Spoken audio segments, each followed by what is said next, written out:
All right, let's go ahead and get this started, shall we? Let's pull up the script here. What's up, guys? Futanari Lover 47 here with 3 A's, and well, today we are witnessing quite a long one.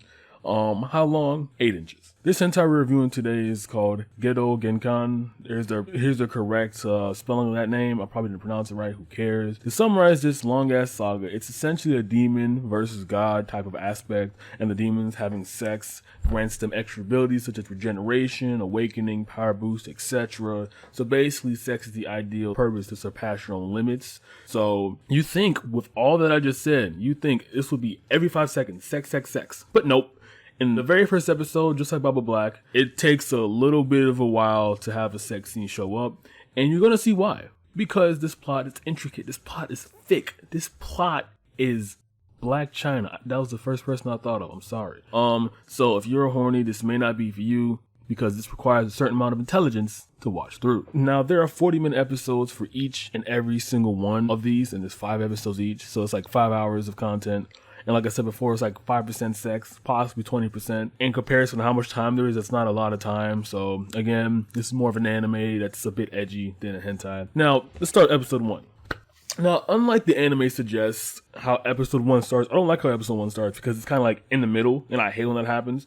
So I'm going to start from the beginning. I don't hate how it was presented. I just hate having to tell it like that. Because if I tell you, and then this happens without giving you pretext, you'd be like, well, what the fuck happened? So essentially, it starts off from the real beginning is there are 2 types of supernatural beings, like I said before, gods and demons. The gods trap the demons underneath the secret catacomb and allow them to fuck anything they can get their hands on for like centuries. That's what I'm assuming because this place looks run down as hell. While there are some outside, there are very few outside, like Abe and Akira and Reiko, who are natural demons. The rest are inside this catacomb. And at the end of this show, there are about like 10% of the population is going to convert into demons eventually, I'm trying to say here. It's almost like a disease. It's not a disease. It's not, but it's almost like one how it quickly spreads. So myself, Sarah's family's here. They're just searching around this demonic lair where women are having orgies and getting murdered on the spot, which would be ideal for some emo chicks. And then this happens.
Yeah, but what did you expect? There's so many things wrong with how and why the family went into the lair without any knowledge. Like, this place is huge, and if these women are screaming, then won't it echo? And isn't this place, musty as hell? No pun intended. Because last time I checked, demons don't shower. They have a lot in common with NGE fans. So all the blood and vaginal fluids just crushed over their demonic dicks. That's... I hate myself for saying that. So yeah, that happened. And this beautiful babe here will soon be later revealed. And once she is revealed, it'll be quite shocking on who she actually is. After that, we flash back to school, where this school is kind of like a war zone, like Beelzebub / Kill a Kill kind of war zone. Just all rules are off, no rules whatsoever, no principles exist, no fucking adults whatsoever, because they probably killed them, I don't fucking know. So after that happens, we flash back to school, where everyone assumes Sera is dead. We saw him die, so he's dead for this point, just for the sake of purposes of the conversation. We are introduced to our first 15 minutes in a sex scene. Ta-da! Well, before that, we are introduced to Akira and Yuko, but it's not that important because we'll visit them later on. So, remember when Sera died? Yeah, psych, no.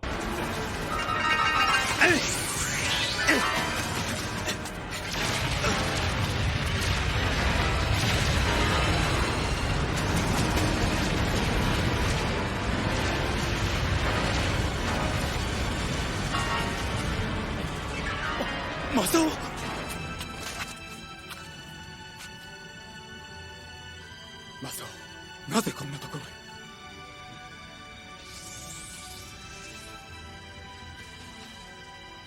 まさか。 What actually happened will be revealed later on, but I might as well tell you now, because if I don't tell you now, you're gonna be like, what the fuck happened? So when Sera was killed by the woman there, I won't say her name, I won't talk about her whatsoever because it will be later revealed. Remember the whole demons getting released type of thing? Yeah, well, one of them happened to be a very powerful one and found himself in Sera's body. And the demon going into Sera's body allowed him to be revitalized, and Sera has a second chance at life now. So that's exactly what happened.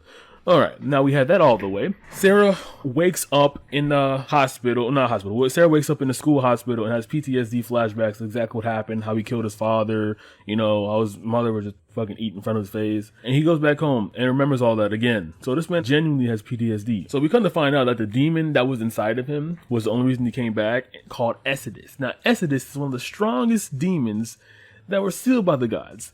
And once the seal was broken, Esedess was attracted to Sera's potential. They don't say that directly at all in the anime, but I am heavily implying this because you're going to see why Sera's potential is actually going to make Esedess even stronger, because Esedess's problem is that he's just pure carnage, just pure damage and rage. He has no sense of direction, no sense of control. He just wants to kill everything. You can't really get too much done when you're like that. So I'm assuming Esedess is like, all right, I want to be stronger, so I gotta find a host. And he found Sera. And so when Yuko is about to get yeeted, this happens. 彼女もそうしろって言ってるぜ。なあ。お断りします。おいおい、やられっぱなしじゃねえか。まあ見てなさいって。セラ、俺はどっちかっていうと巨乳派なんだけどよ。この姉ちゃんも張りがあってコリコリしててなかなかグーだぜ。助けて、セラ君。お先にいただいてもいいよな。やめろ、触るな。うるせえ。セラ君。あれ、今度は本当に死んだかな。始まるよ。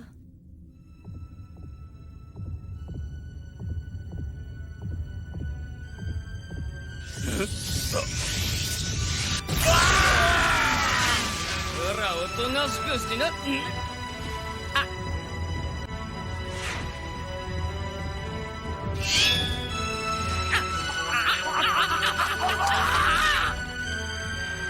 染谷さん。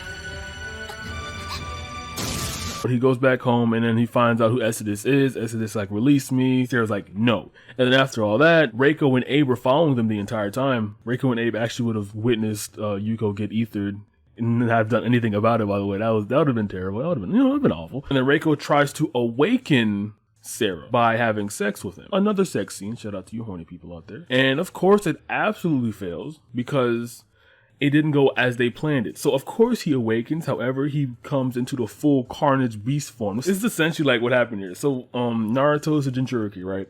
And the Akatsuki, instead of like capturing him and trying to awaken him via breaking the seal, Reiko and Abe broke the seal by Reiko having sex with him. Because that's one of the things that like is the catalyst, like I mentioned before. And when Reiko did that, she accidentally unleashed the full 100% power of Esedess. You know, something they can't contain because they're not as strong as Esedess. And let's just say this man grew about like 10 times his size. And she was basically like just fucking a log at this point. And Abe comes and is like, all right, stop it now, Esedess. And then he just gets smacked by Esedess's penis. It's hilarious. Here's watching all this. Sera blows up the house, possessed by Esedess, of course. And just fucking spears Abe right in his fucking chest and just, he left him hanging like a rotisserie chicken. That's essentially what I'm trying to say here. And then after that, we're shown how massively powerful Esedess is, but he's just blowing up like an entire like mile radius and he's just out there yelling and screaming. And this design is so clean. I love this design. Everything was right.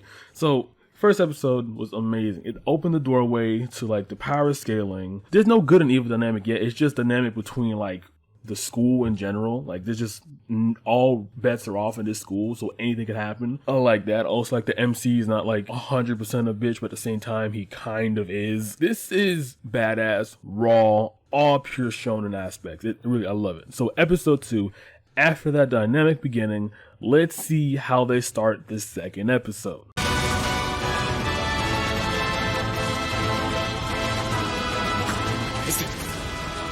マサオの力なのか。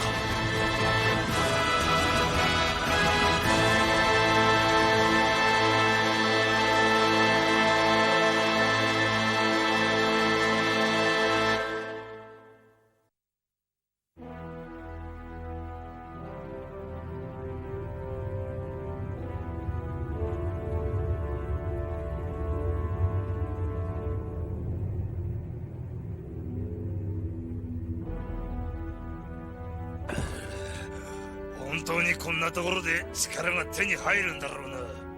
本当ですよ。皆さん素質があります。その方のようにね。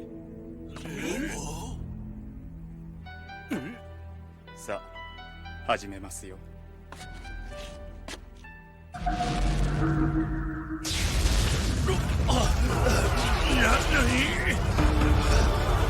なんだよこれ。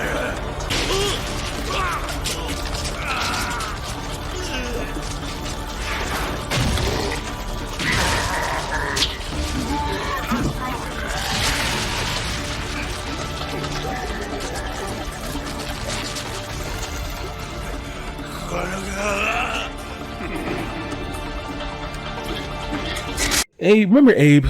Yeah, he got rotisserie chicken. Reiko recovered him and brought him back to the school club lair, and then Abe is getting licked and sucked on to recover. Like I mentioned before, that's one of the catalysts to activating their powers. And Abe is back to full strength, and he's like, oh wow, Esedess is kind of fucking strong. Maybe we shouldn't challenge him anymore. So after destroying the city, Sera goes back to school like it was normal, and then he comes in with Akira since they're a buddy-buddy now. Sera actually develops a bit of a bit of character from that moment when Reiko invaded his privacy, because him becoming demonic overlord, it wasn't consuming him.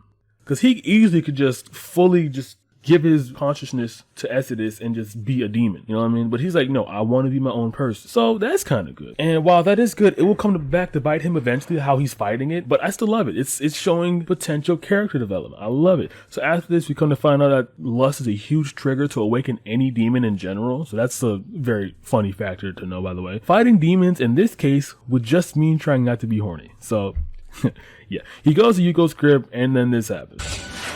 我を解放せよ。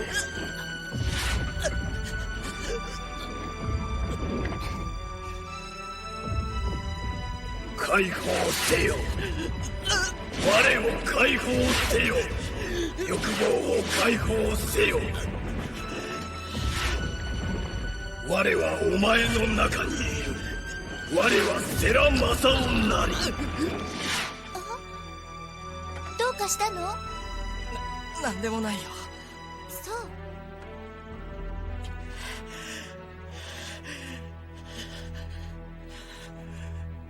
う。And of course, he could not control it and decimates the city yet again, and inseminates more women yet again. And after all that, he cries himself to sleep in the rubble. And Akira watched all this happen because, you know, Akira likes my boy a lot, and just brought him back wherever the fuck he was. And after all this, Akira has an idea. Akira's like, you know what?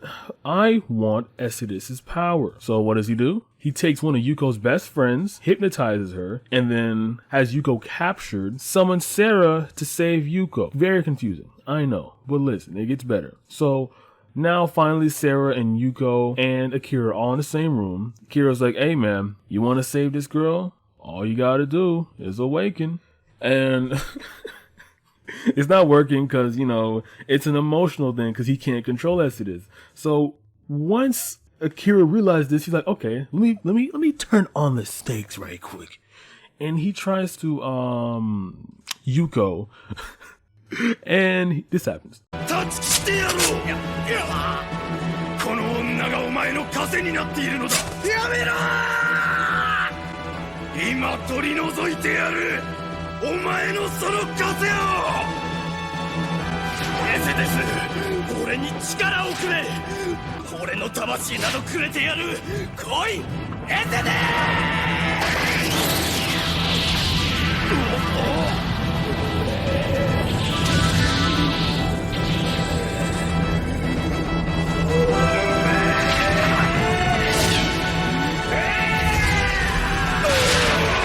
So So yes, Sera snaps. And what's crazy is Akira, and so my thing is, right, what was your plan, Akira? If it was to have your buddy Esedess under your control, then why have him freely transform right then and there? Was it because you wanted to see if he could? I mean, he did before. You saw that multiple times. I don't know why you did that.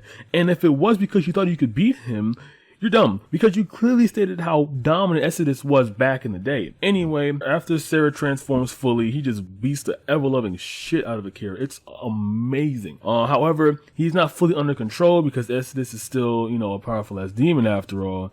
And when Sera realizes what just happened, he enrages and detonates and essentially causes more damage. He's slowly starting to understand what Esedess is actually doing while he's doing it to him, but he hasn't had full control yet. It's building up, trust me, it's building up. Anyway, while they were fighting, two mysterious figures, like 3 buildings down, were watching this whole thing go down.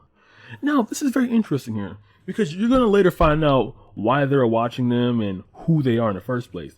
And the thing is, right, I have watched that scene several times, and it just boggles my mind. Why didn't they just stop them right then and there? Because like I said before, if Esedess just has full control over Sera and has no control of his cognitive emotions, well, maybe I should stop because I got to strategize here. Just pure damage. Then this would be their ideal time to stop the demons opposing them. Because the two over there, they look like enemies of Akira and Sera, do they not? So why would you not stop the thing you're opposing when they're at the early stage of development? I mean, that's like killing baby Hitler. If you had the chance and you were, anti-Hitler at the time, why wouldn't you do it?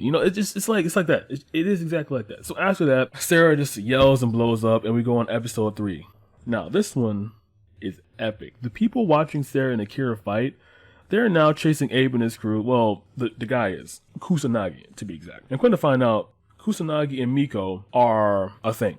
And I'm just going to say it now for any of you observant motherfuckers out there. Miko is the same chick that essentially gave Sera her powers. It was a complete freak accident, but she was the one that allowed it to happen. And now Abe and Reiko are starting to realize how strong Sera truly is, so they try to get him on their side. And of course, Sera agrees because, he's either fight by himself or try to, hone these skills. There's very few demons out in these streets, so they got to look out for one another. You know what I mean?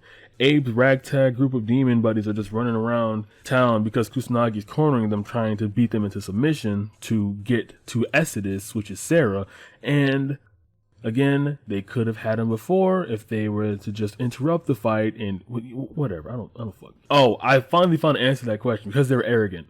They're too arrogant to step up. They're like, we got him later. This is exactly like Fist of the North Star. I don't know who the main villain is, but basically Kenshiro, girl got kidnapped. And then the dude who kidnapped his girl was like, you know what? Instead of fighting you while you're kind of weak, I'm going to let you level up, get stronger by fighting all of my subordinates. And when you finally meet me, you'll finally have the full technique mastered and honed and beat me to submission.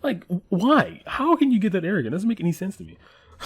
Humble yourself, bro. Come to find out that Kusanagi is the student council president and he wants these demons eradicated because, well, he doesn't like demons, and we're going to find out why later on. The soldiers that Kusanagi's carrying around with him, the judo club and the sword club, are kind of hesitating because oh, you're kind of killing our students here, buddy. They don't look like the people you said you were. Of course, Kusanagi doesn't give a damn what these humans think. He's like, shut the fuck up. And they move on from there. After that, Akira wakes up. Yes, this man lives somehow. And he and Sera are being healed in the same room. And apparently the media found out, and now they're like, oh, demons, what? And they team up because the enemy of my enemy is my friend. Another sex scene happens. However, this one is kind of important because it shows one of two things. 1, Kusanagi is not in charge out of the 2 of these guys here. And 2, they also have supernatural powers, so that it's safe to assume that they are on par with the demons roaming around. And oh yeah, Miko's rocking that fit again. I don't know what this fit is. Is it like Ethiopian risque, designer BDSM? What is this? Fashion experts? Hit me up in the DMs because I want to get one of my homies this fit. After that, we are shown how much control the power couple Kusanagi has over the school.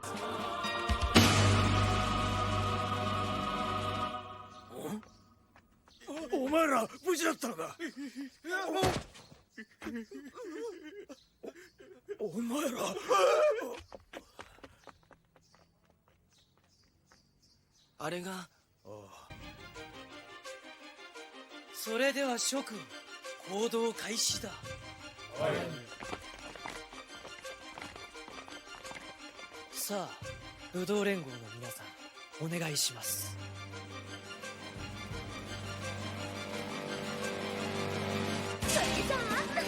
失礼。申し訳ありませんが、生徒指導室まで。てめえ一体何なんだよ。法則は守っていただきます。 So much, in fact, that they're essentially controlling everyone who is not affiliated with the demon side. And rightfully so, because Kusanagi is the fucking student president. So if you're the president of this war zone of a school, you kind of have to have some type of power, you know what I mean? And people look up to that.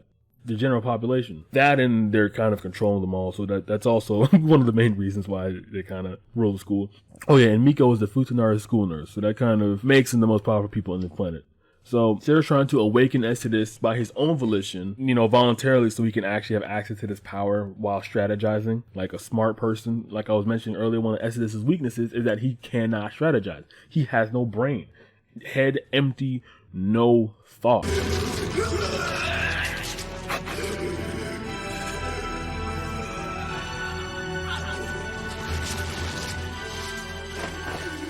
Masao! どうしたんだ、ストメイさん。マサオくん、エセデスをコントロールするんだって。無茶だ。ダメだ。こいつは手に負えねえ。優子さん、ここは逃げてください。ダメよ。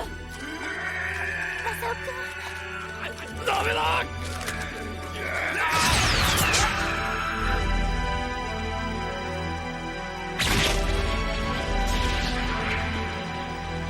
And of course, you guessed it, it wasn't too much of a success because he ended up stabbing Yuko. Now, this will turn into a pivotal plot point from here on out because that exact moment is what is going to make me cry in episode 4. That exact moment. Now, bookmark this, timestamp that moment because you're going to find out why later. I think I said that way too many fucking times. They take Yuko away and he ends up morphing into this hybrid form, which still grants him full access to his powers, gives him cow udders for his groin, and grants him full consciousness. So no more pillaging like the Vikings did unless he really wants to. So while this is happening, Abe and Reiko try to send a couple of helpers who have no powers whatsoever. Abe and Reiko may be really powerful, but they're not smart at all. Of course, the helpers who are human get fucked into submission, and this happens.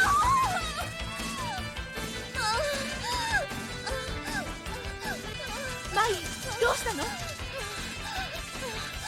愛の外観初めて。 So apparently they are both telepathically connected, so if one gets fucked, the other feels it. Useless. Like, why? Why do they need to go so hard on this girl? They knew she was human. She knew she was human. The demons knew she was human, but she went anyway. And they just ethered her mess out. I don't, why? What was the point of this? Only reason I could see is like they have another like woman on their roster that could like, you know, feed their lustful desires, but they have so many already. What was the point of doing it? It was just complete overkill, but it goes to the fact of how like arrogant these guys are, how much of an asshole all of the main cast is, the villain cast is, which is 2 people, by the way. Only 2 villains causing this much fucking carnage. It's insane. It's insane. After this useless display of dominance, Sera's confronted by these guys, and I think it's the sword and judo club that are confronting them because they doubt Kusanagi's ability to control himself. And they do battle with Sera to see if he's able to be on par with Kusanagi because Kusanagi seems like a pretty powerful foe. And of course, it's not just him, it's Mikusanagi, the power couple. And if you use that name, by the way, please credit me. I'm not obsessed with Cloud, I just want my respect. While he's fighting them, Sera once again is fighting his demons, however he directly talks to them. セラ・マサオよ、私の声が聞こえるか。エセです。セラ・マサオよ、お前は間違っている。自分の心を偽り、現実から目をそらそうとしている。セラ・マサオ、自分の心から逃げてはならぬ。一体どうすればいいんだ。言ったはずだ。己を解放し、欲求のままに振る舞え。力を恐れるな。自分の中にある全ての欲望を受け止め、悪魔の自分を認めるのだ。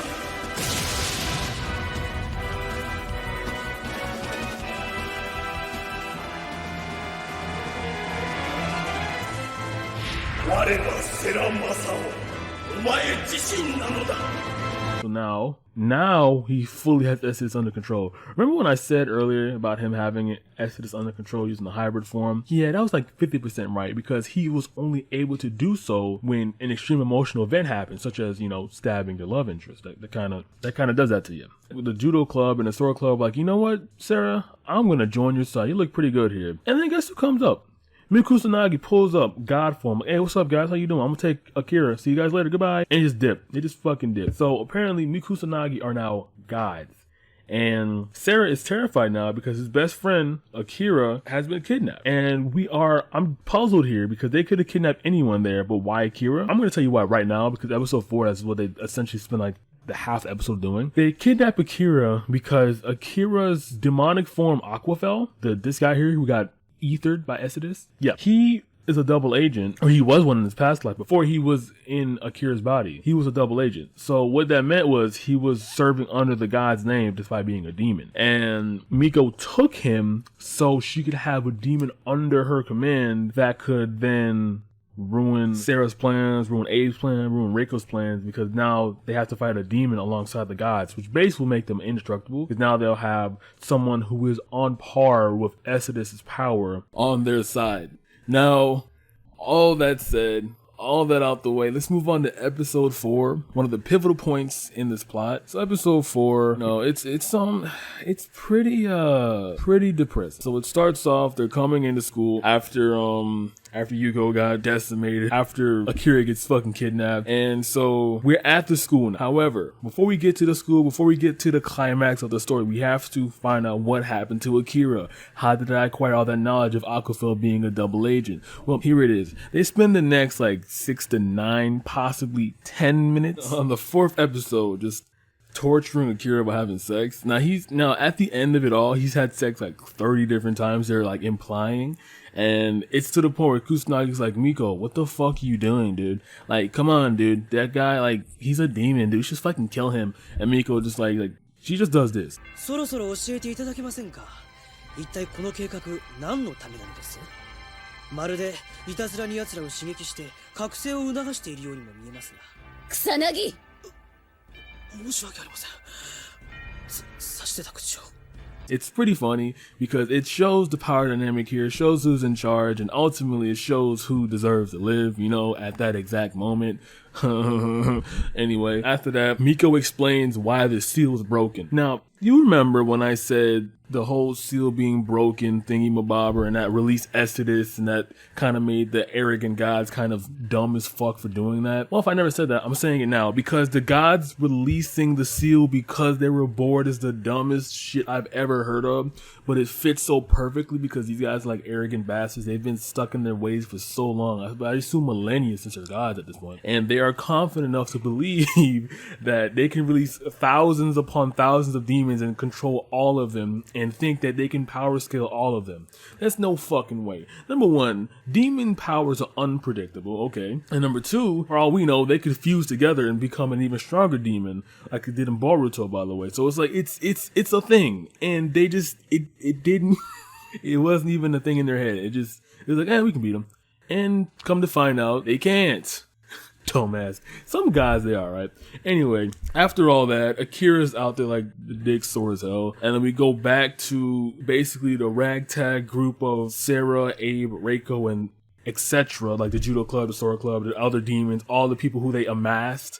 They call them the outsiders now. They are the outsiders because at this point, everyone in that school is controlled by either Kusanagi or has been fucked by Miko. It's either or. And at this point, like, it's really us versus them mentality. So they pull up to the school assembly, which was a mandatory thing because they're basically going to like kill all the outsiders. And how they're going to do this was they're going to show Akira here and going to make him transform and show everyone how bad a demon is. Now, my one problem with this scene, this is my one tiny gripe, it probably like ruins the entire fucking plot for me.